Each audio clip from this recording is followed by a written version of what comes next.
right, in the meantime, it is not a full endorsement, not a full endorsement, we say. But Sarah Palin says if she were voting in South Carolina Saturday, there is one candidate at the moment that she would support. I do think that Newt is the one who won the debate, if you will, because Newt came out just like South Carolina's own Smokin' Joe Frazier. He came out there swinging, talking about work, talking about jobs and work ethic, and how government needs to get out of the way in order for all Americans to have a sense of opportunity to work. If I had to vote in South Carolina, in order to keep this thing going, I'd vote for Newt, and I would want this to continue, more debates, more vetting of candidates.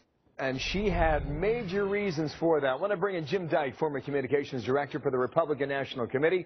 He worked on 4 presidential campaigns, live today in Charleston, South Carolina. And Jim, good morning. Down there in the Low Country, and thank you for your time. I know you have not endorsed anyone yet.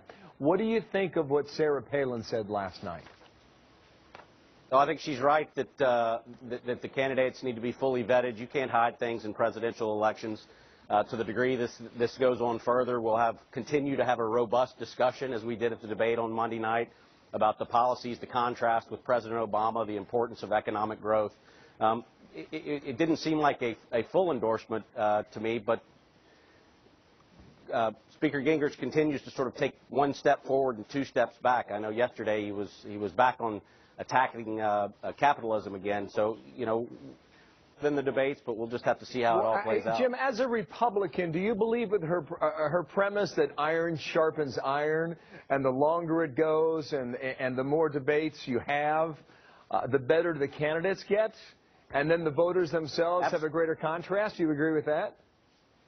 Well, obviously the candidates would like for it to be over quickly. I think but there's a benefit to the party and to the candidates as it goes on longer, and obviously with the proportional delegation system that the Republican Party's adopted, there's the real potential for it to go on for a while.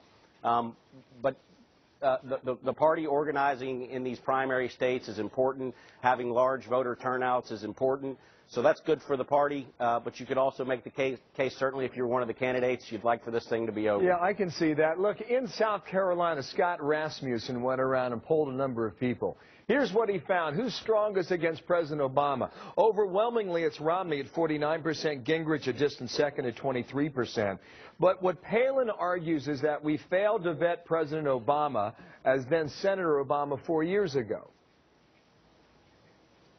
Well, yes, there wasn't much to vet. He had a pretty thin record coming in.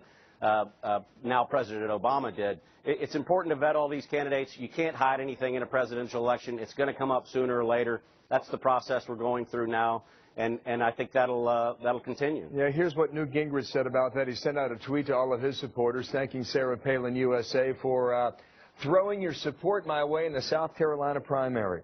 What happens Saturday, Jim?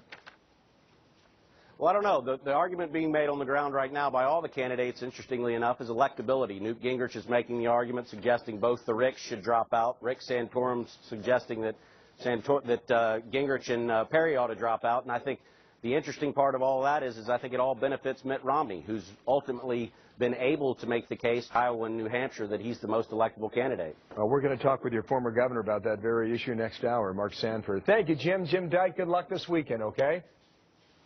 Thank you. Nice to have you on, Martha.